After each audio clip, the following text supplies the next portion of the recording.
Tere, mina olen Karl ja järgnevalt uurime, kuidas robotile Rossi abil uusi võimeid anda.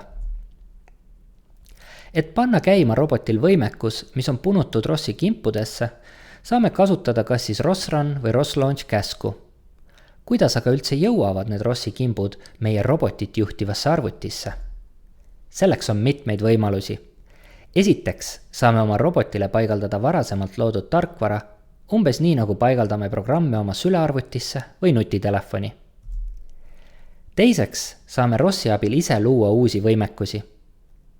Ent kõige sagedamini tuleb robotiloojal kombineerida kahte eespool nimetatud lähenemist, kasutada maksimaalselt varasemalt loodud lahendusi ning luua juurde võimekusi sinna, kus neid veel pole. Selles videos keskendume Rossi kimpude paigaldamisele. Laias laastus on meil selleks kaks lähenemist.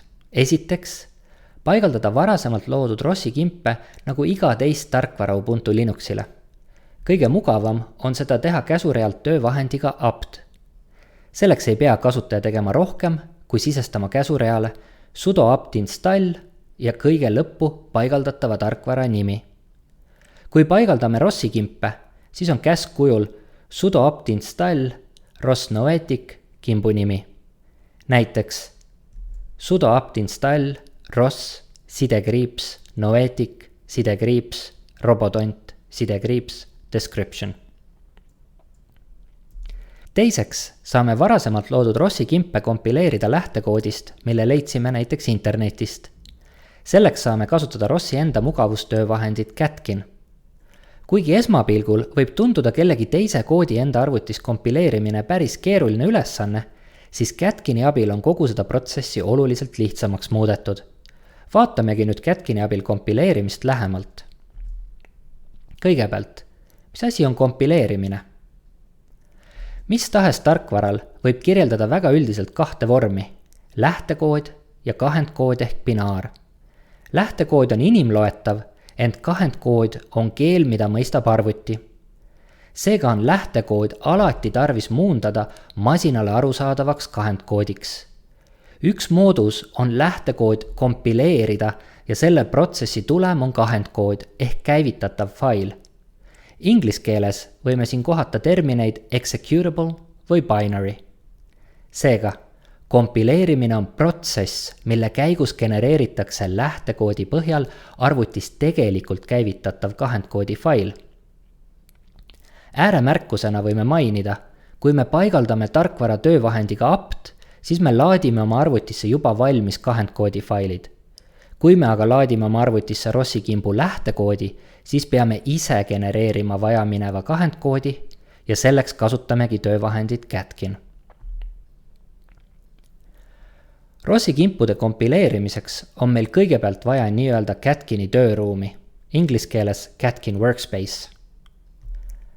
Catkini tööruum on lihtsalt üks kaust, milles on omakorda alamkaust nimega SRC. Kasutades käsurealt töövahendit Catkin Build või Catkin Make, saame kompileerida kõik kimbud, mis asuvad selles SRC alamkaustas. Kompileerimise tulemusena tekivad Catkini tööruumi alamkaustad Build ja Devel, kuhu muu hulgas paigutatakse ka genereeritud kahendkoodis sõlmed. Et avatud terminaliaknas kasutada konkreetses Catkin tööruumis paiknevaid kimpe, peame alustuseks oma Catkin tööruumi laadima.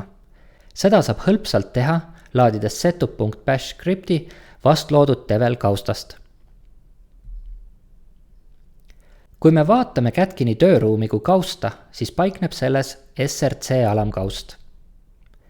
Siia SRC alamkausta saame laadida Rossi kimbu lähtekoodi, mis paikneb kimbu nimelises kaustas ja millel on oma range sisemine struktuur. Rossi kimpe, või õigemini nende lähtekoode, võib ühes Catkini tööruumis olla mitmeid. Kui nüüd kogu Catkini tööruum kompileerida, siis genereeritakse vähemalt 2 uut kausta, kus leiduvad kõik need failid, mida ROS ja meie roboti arvuti tegelikult kasutavad. Seega kõige olulisem on meeles pidada, et kimpude lähtekoodid tuleb laadida just SRC kausta, mis asub meie Catkini tööruumis. nüüd, kui kõik kimbud edukalt arvutisse paigaldatud, saame nende sisu kas ROS Run või ROS Launch käskudega meie roboti heaks kasutada.